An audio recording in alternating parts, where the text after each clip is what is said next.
මගේ මතකයේ හැටියට මම මුලින්ම චිත්‍රපටියක් බැලුවේ අදට වැඩිය හෙට හොඳයි. ඒ 1963 විතර.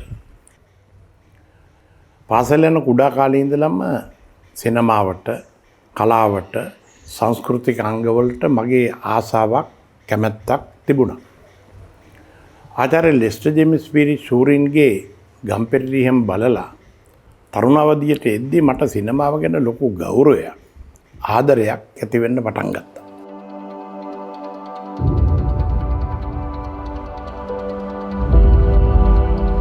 අසූව දශකයේ මුලදී මතු ශ්‍රී ලාංකීය සිනමා කර්මාන්තයේ කඩාවැටීම එම දශකයේ මැදභාගයේ වන විට වඩාත් උග්‍ර අර්බුදයක් බවට පත් වුණා.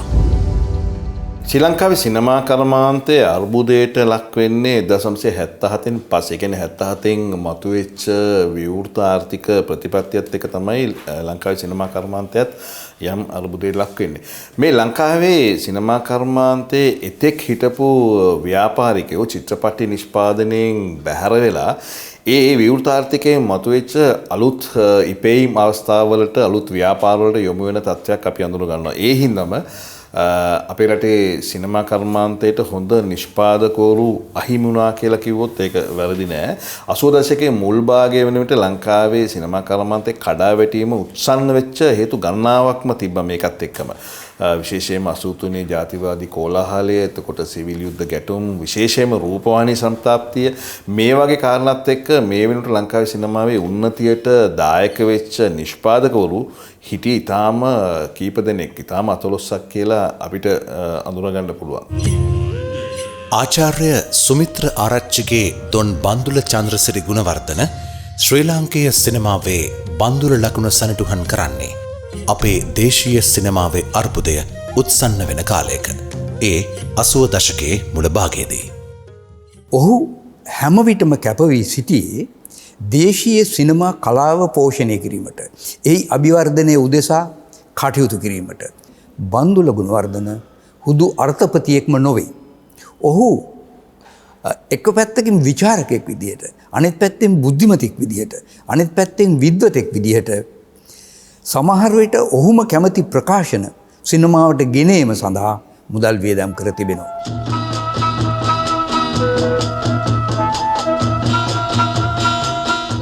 ධර්මසිරි බණ්ඩාරනායක 80 දශකයේ නව සිනමා රීතියක් පිළිබඳව පර්යේෂණයේ නියැලුණු තරුණ සිනමාකරුවෙක්. බන්දුල ගුණවර්ධන මහත්මයා මගේ චිත්‍රපටයකට මූල්‍යමය ආධාර සැපයීම නිසා තරුණ සිනමාකරුවෝ වශයෙන් අපි මේ චිත්‍රපටි කර්මාන්තයට එකතු වෙන්නට දරපු උත්සාහයට ලොකු පිටුවහලක් වුණා. ඒ පිටුවහල ඉතාම වටිනවා. ඒ යුගයේ දිහා බැලුවහම චිත්‍රපටයක් කරන්න නිෂ්පාදකයෙක් හොයාගන්නට ඉතාම අමාරු යුගයක්. ඒ වගේම චිත්‍රපටයක් හදන්නට නිර්මාණකරුවෙක් වශයෙන් මම වැනි ආධුනික සිනමාකරුවෙකුට ඒක ලොකු පිහිටක් වුණා. තුන්වැනි යාමයට ප්‍රස්තුත වන්නේ ලිංගික විපරීතය හේතු කොටගෙන මානසික ව්‍යාධියෙන් පෙළෙන තරුණයෙකු සහ ඔහුගේ විවාහක බිරිඳ අතර පවත්නා චිත්ත සංකුලතාවයි. තව ලොකු පරිණාමයක් වෙනවා සිනමාවේ. අපේ තරුණ සිනමාකරුවන් විශේෂ ප්‍රවේශයකින් සාමාන්‍යයෙන් සිනමාවේ කතා නොකරන ගැඹුරු මාතෘකා, සමාජ මාතෘකා කතා කරන්න පටන් ගන්නවා. ඒ නිසා මම සලකනවා බන්දුල ගුණවර්ධනයන් සිනමාවට ප්‍රවේශ වීම සිනමාවේ ප්‍රගතියට, වර්ධනයට, එහි ප්‍රමිතිය උසස් වීමට වගේම සිනමා කර්මාන්තයේ ඊටාම ගෞරවනීය පැවැත්මකට හේතු වුණා කියලා. ඇත්තටම බන්දුල විශිෂ්ට සිනමා අර්ථපතියෙක්. 27ක් වෙනවනම් බැඳලා වගේ ඉන්න ඇතිනේ. බැඳලාද? ඔව් මම බැඳලා නැතුව වගේ ඉන්නේ. මගේ අරමුණ වුණේ නිසරු මනක්කල්පිත ව්‍යාජ ලෝක සමග ප්‍රේක්ෂකයා ජීවත් කරන චිත්‍රපටි හදන්න නෙවෙයි. මම අර්ථපතිත්වයේ දරපු සෑම චිත්‍රපටියකම මතුපිට හැඩරුවට යටින් හේතු ප්‍රත්‍ය තිබුණා. 1983 වසරේදී තුන්වැනි යාමය සම්මානනීය විශිෂ්ට චිත්‍රපටයක් බවට පත් වුණා.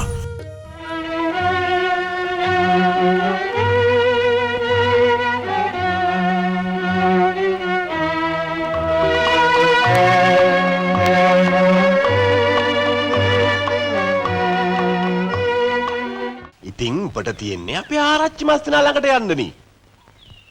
එයානි වැඩේ පංග්‍රාර්තු කළේ. ගිහින් කියාපන් මිනිහයනකන් කණ්ඩ දෙන්න කියලා. බන්දුල ගුණවර්ධනගේ සුද්දිලෑ කතාව. පුළුල් සමාජ කැන්වසයක විහිද යන සමාජ ආර්ථික දේශපාලනික ප්‍රකාශනයක්. මේ චිත්‍රපටය ධර්මසිරි බණ්ඩාරනායකගේ සිනමා ගමන් මගේ හැරවුම් ලක්ෂ්‍ය ලෙසයි අපි සලකන්නේ. ගනින් ඕක. ඔබ කෙලින්ම කියපන් ආරච්චි මස්සිනාට. අඳගොවි කමින් අස්සෙන්නේ නෑ කියලා. 1956 ක්‍රියාත්මක වූ අඳගොවි පනත ගම්මුලාදෑනි ක්‍රමය ආදී පරිපාලන ක්‍රම වෙනස් වීම හේතුවෙන් ගම තුල සිදුවන දැවැන්ත විපර්යාසය සයිමන් නවගත්තේකම විසින් ඔහුගේ සුද්දිලා කතාව නවකතාවෙන් කතිකාවට ලක් කරලා තිබුණා. මේ නවකතාව සිනමාවට නගන එක සමාජ දේශපාලන වශයෙන් වගේම ඓතිහාසික වශයෙන් උත් වටිනාකමක් තිබෙන බව මට හැඟුණා. දැන් උන් මගේ කුඹුරවල වැඩ කරන බැල්ලිගේ පුතාලට උගන්නලා ඒවා අයිති කරගන්න හැටි. වයස්ස ගන්න නැතුව වලව්වට ඇවිදලා මට කෙලින්ද? මේ චිත්‍රපටය මෙරටදී හොඳම චිත්‍රපටය හොඳම අධ්‍යක්ෂණය ආදී සම්මාන රාශියක් විනා ගන්නවා. සරසවිය සිනමාවලදී සම්මාන 13ක් සියලුම සම්මාන එකතු වුණාම මෙය මම හිතන්නේ ඒවකට වැඩිම සම්මාන දිනු චිත්‍රපටයක් බවට පත් වෙනවා. ඒ වගේම වෙළඳපොලේදී සුද්දිලා කතාව අතිශයින් සාර්ථකයි. දැන් මේ කාර්යය සිද්ධ කරන්නේ සරල විනෝදාත්මක චිත්‍රපටයක් නිෂ්පාදනයක් නෙවෙයි. ගැඹුරු දේශපාලන කතිකාවකට මුලපිරු අපූර්ව සිනමා නිර්මාණයක් සමගින්. ආයෙසර එකේ බලන්න. පිට මිනිස්සු ගෙනත් දීපුවානේ. අපේ ලංකාවේ ඒ සිනමාවට අලුත් මාර්ග මම්පෙත් විවර කරන්නට අවශ්‍ය වුණ වෙලාවක ආචාර්ය බන්දුල ගුණවර්ධන තමන් උපයා සපයාගත් මේ මුදලින් අලුත් සිනමා කරුවන්ට අතහිත දෙන්නට ඉදිරිපත් වුණා. ජීවිතයේ නාටකීය ස්වරූපය සිනමාවට රැගෙන එන පරාක්‍රම නිරයල්ල තම කලාදිවියට අත්පොත තබන්නේ වේදිකාව හරහා.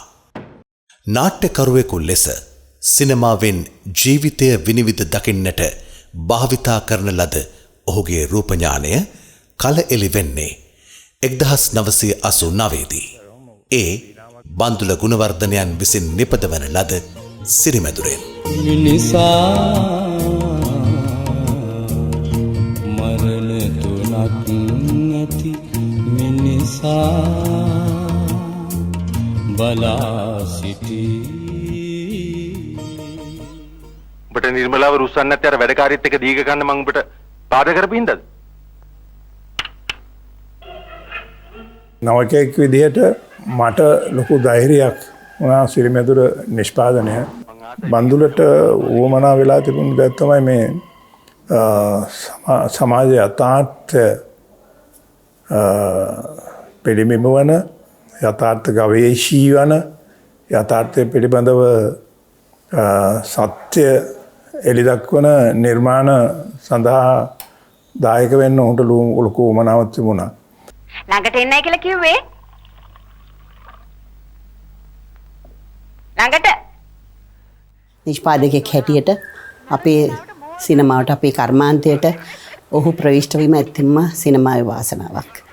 කර්මාන්තයේ ඉන්න රංගන ශිල්පීන්ට අධ්‍යක්ෂකවරුන්ද සංගීත නිර්මාණකරුවන්ටද කාර්මික ශිල්පීන්ද මේ හැම කෙනෙකුටම එහිදී යම් කිසි වෘත්තීමය මට්ටමක් ලැබෙනවා. ඒ ලැබෙන මට්ටම ඇත්තම එක්තරා විදිහක උසස් මට්ටමක් ලැබෙනවා මම හිතන්නේ බන්දුලගේ නිර්මාණත් එක්ක. 990 වසරේ හොඳම සහ ජනප්‍රියම චිත්‍රපටයට හිමි සරසවි සම්මාන බන්දුල ගුණවර්ධනයන් හිමි කරගත්තේ ඔහුගේ සිරිමැදුරට. හොඳම අධ්‍යක්ෂකට හිමි සම්මානය පරාක්‍රම නිරිඇල්ලට හිමි වුණ අතර එම වසරේදී සරසවි සම්මාන 9කට සිරිමැදුර පාත්‍ර වුණා. පහුගිය දවසේ මම ගියා හම්බන්තොට. ගිල්ලා මේ පස්සේ මං හිතුවා මේ කොහේ අයෝම හැම ඉන්නවද කියලා හිත. අයෝ මණවියාගේ නම ඇත්තට වෙනස් තමයි. අවුරුදු කුමාරිටත් තේරුණු හොඳ රූමත් කාන්තාවක්. ඔහොයාගෙන ගියා කොහෙද ඉන්නේ කියලා හිත බැලුවම බස් ස්ටෑන්ඩ් එකේ මේ එයා දැන් සිංගමන් යදින තත්ත්වයට ඇවිල්ලා. 980 ගණන් වලදී ඇත්තටම මට මුණ ගැහුණු සැබෑ චරිතයක් මුල් කරගෙන තමයි අයෝමා නවකතාව ලියුනේ. මට දැනගන්න ලැබුණේ මේ චිත්‍රපටය නිෂ්පාදනය කරන්නේ බන්දුල ගුණවර්ධන මහතා විසින් කියලා. ඉතින් මා විශ්වාස කළා ඇත්තටම හොඳ චිත්‍රපටයක් බන්දුල ගුණවර්ධන මහතා විසින් නිෂ්පාදනය කරලා ජනතාවට ප්‍රදානය කරයි කියලා හිත. ලස්සනයිනේ. අයෝමා සිනමා පටයෙන් පිළිබිඹු වුණේ අතිශය ලෙස ලිංගික අතවරවලට ගොදුරු වන යුවතියකගේ ශෝකාන්තය සමාජයට දෝලනය වන ආකාරයයි. කවුද කුළුඹුන් දරුවගේ තාත්තා? බන්දුල ගුණවර්ධන සුවිශේෂී නිෂ්පාදකවරයෙක්. අත්‍තරම කිව්වොත් සිරිමදුරු චිත්‍රපටයත් අයෝමා චිත්‍රපටයත් ඔහුගේ යෝජනා නිර්මාණාත්මක චිත්‍රපටයක් බිහි කරන්න ඒ උපස්තම්භක වුණා ඔහුගේ මඟ පෙන්වීම. මේ ලොකු ගේ මොකද්ද? ඒකට මොකද්ද ලියලා තියෙන්නේ? පාර්ලිමේන්තුව තුළ අක්‍රමිකතා රටට බලපාන්නේ කෙසේද? 2020 වසරේදී නිෂ්පාදනය වූ නිවුස්පේපර් චිත්‍රපටයට ප්‍රස්තුත වන්නේ තරුණයන් සමාජ ආර්ථික සහ දේශපාලන ප්‍රශ්න හමුවේ මානසික වශයෙන් මුහුණ දෙන අර්බුදයයි. ඒ තුළ වන දේශපාලන සහ මාධ්‍ය සදාචාරය පිළිබඳ කෙරෙන විශ්ලේෂණය වඩාත් ප්‍රබල සංකීර්ණ මානව ධර්මතා කෙරෙහි යොමු කරන අයුරු සරත් කොතලාවල සහ කුමාර තිරිමාදුරගේ නිවුස්පේපර් සිනමා කෘතිය තුළින් විෂද කෙරුණා. අපිට ඒ අවස්ථාව උදා වෙන්නේ බන්දුල සර් හන්දා.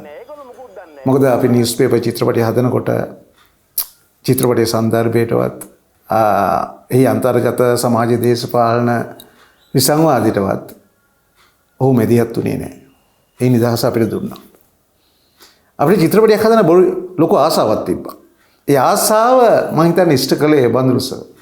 ඒකට කියන්නත් දුන්නේ ඔහු.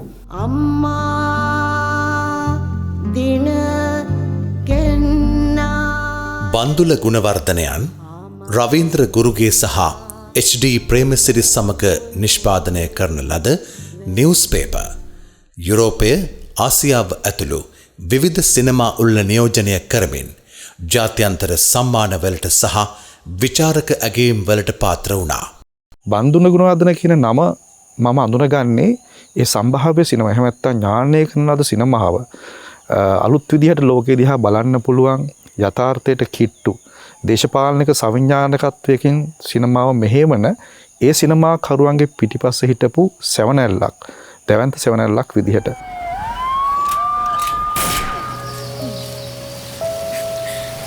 සහෝදරින නෑ අරලල් කියලා දන්නේ නෑ බන්දුල ගුණවර්ධනයන් වැදගත් වෙන්නේ හොඳ සිනමාවකට දායකත්වය දැක්වීම වෙනුවෙන්. ඉතින් ඒ යහපත් චේතනාව පදනම් කරගෙන තමයි සහෝ චිත්‍රපටය හැදෙන්නේ.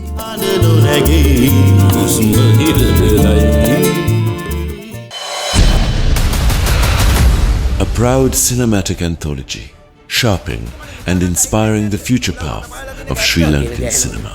හුස්ම ගන්න එක නවත්තපන්. දේශපාලන සත්‍යයක් විදිහට මේ මිනිහ විග්‍රහ කරා. සඳ දඩයම, a film by Asoka Handagama. සඳේලි දුෂ්ටකම් කරන්නේ ගෑනුන්ට වඩා පිරිමින්ට. He leads us to explore a vibrant cinema again. උඹේ මූණ හරි සින්ද. ඉතින් උඹ ලස්සනයි. උඹ මීට කලින් වෙන ගෑනුන් අතගාලා තියෙනවද? A film by Parakrama Niriyalla.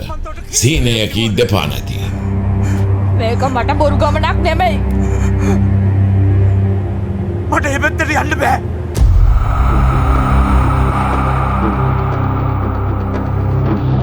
An address to a new cinematic approach.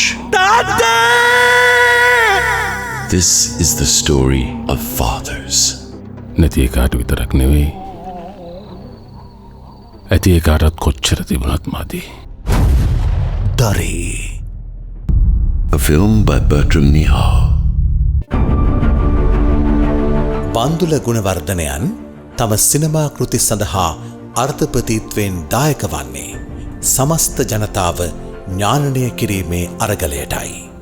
මම සිනමාවට කරන ලද අර්ථපති දායකත්වය නිසා නිර්මාණය වුණු චිත්‍රපට සියල්ලම වගේ මේ රටේ ආර්ථික සමාජ දේශපාලන සංස්කෘතිකමය වශයෙන් පුළුල් කතිකවතකට මඟ පාදපු බව තමයි මගේ විශ්වාසය.